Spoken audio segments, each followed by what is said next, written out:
মিসকে, কোথায় তুই? বেরিয়ে আয়। ইরি মাইরি, হাই হাই রে, এ কি কাণ্ড! কিংকং দাদা, আমার বউদের কোমরে দড়ি বেঁধেছো কেন?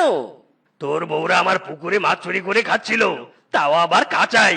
আমি হাতে নাতে ধরেছি। কি? বাজার থেকে একদিন ভুল করে মাছ কিনে নিয়ে আসিনি বলে তোমরা একদম মাছ চুরি করতে গিয়েছো? ছ্যা ছ্যা ছ্যা ছ্যা ছ্যা ছ্যা! দুই বউ, তোমরা এত মাছ খাওয়া হয়েছো যে কাঁচা মাছ খেয়েছো? এসব শুনে তো লজ্জায় আমার মাথা কাটা যাচ্ছে। মাইরি!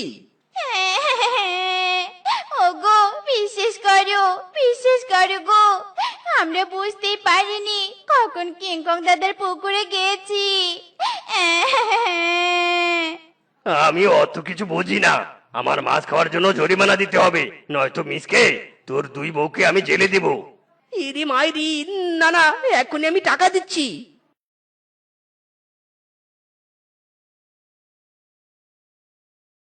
শেফারুপা, এবারের মতো বেঁচে গেলি।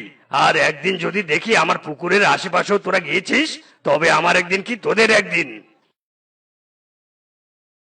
কি করে আমরা অন্যের পুকুরে বিনা অনুমতিতে নেমে মাছ খাচ্ছিলাম! ছি ছি ছি ছি, লজ্জায় আমাদের মাথা হেঁট হয়ে গেল। নির্লজ্জদের আবার লজ্জা!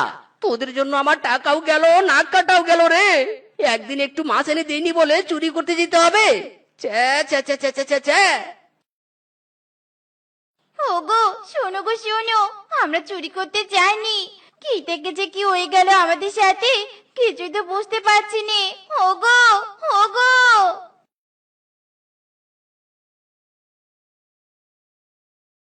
ওরে বাবা রে বাবা, কি জোরে পটি চাপ দিয়েছে রে!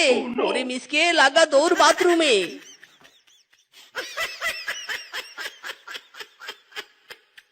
ওরে ভূতনি, ওই দুই শিয়ালিনী এই বাড়িতেই থাকে। চল চল, ওদের মধ্যে আবার ঢুকি, তারপর অন্য আরেকটা পুকুরে মাছ খেতে চাই। চল চল। উফ, পশু আর তান্ত্রিকের চোখ ফাঁকি দেওয়ার চা একটা বলতে পেয়েছি না। চল চল, তাড়াতাড়ি চল। আর নয় দেরি, করতে যাই অন্যের পুকুরের মাছ চুরি।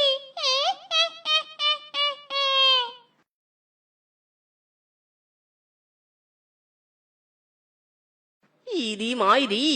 আরে আরে, আমার দুই বউ এত রাতে কোথায় যাচ্ছে? আয় হায়, আমার বউদের গোপন কোনো বয়ফ্রেন্ড নেই তো, যার সাথে এত গভীর রাতে দেখা করতে যাচ্ছে? যাই তো, পিছু নেই তো।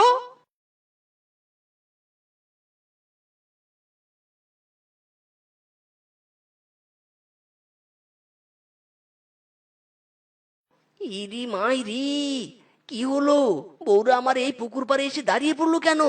তার মানে কি ওদের প্রেমিক এখানে আসবে?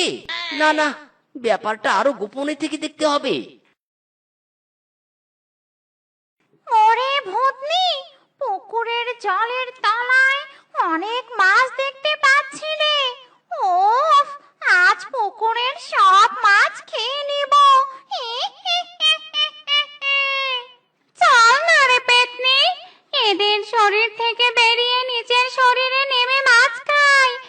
আর আমাদের শরীর থেকেও কেমন পচা মাংসের গন্ধ আসছে, একসাথে স্নান করাও হয়ে যাবে।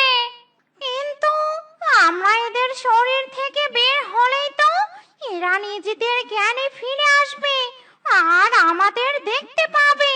পশুরা পেতনি ভূতনিকে দেখে এমন চিৎকার করে, কেঁপে ওঠে। জানিসই তো, আমার হার্টে একটু প্রবলেম আছে। আরে, আমার মাথায় একটা আইডিয়া আছে। আমরা এদের শরীর থেকে বের হলে এরা অজ্ঞান হয়ে পড়ে যাবে। ঠিক ঠিক, চল তাই করি।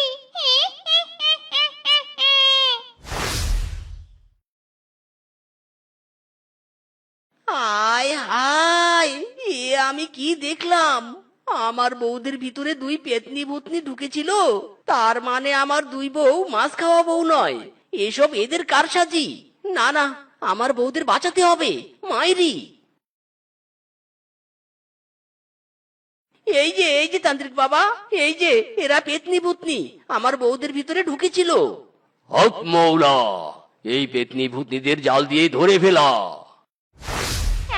এই, ছেড়ে দে আমাদের, তোকে চিবিয়ে চিবিয়ে খাবো কিন্তু। এইটা আমার মন্ত্রপুত জাল।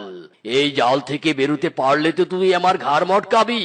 তোদের একটা গুহায় নিয়ে গিয়ে ঝুলিয়ে রাখবো, আর এই নেমিসকে মন্ত্রপুত জলের ঘরা। এই জল তোর বউদের উপর ছিটিয়ে দে, তাহলে তোর বউদের জ্ঞান ফিরবে। ওরে, আমাদের ছেড়ে দে রে, ছেড়ে দে, আমরা আর মাছ খাবো না রে। ওরে, কি আমরা এখানে কেন? বাড়ি থেকে এখানে এলাম কি করে?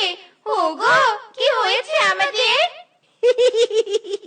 কিচ্ছু হয়নি বউরা, জাস্ট তোমাদের মধ্যে আত্মার একটু অদল বদল হয়েছিল। এখন কোনো ঝামেলা নেই, অল ওকে। হ্যাঁ, এসব কি বলছো গো তুমি? কিছুই তো বুঝতে পারছি নে। আরে কিছু না, চলো তো চলো, বাড়িতে চলো, রাত গভীর হচ্ছে, বাড়িতে গিয়ে ঘুমাতে হবে, চলো।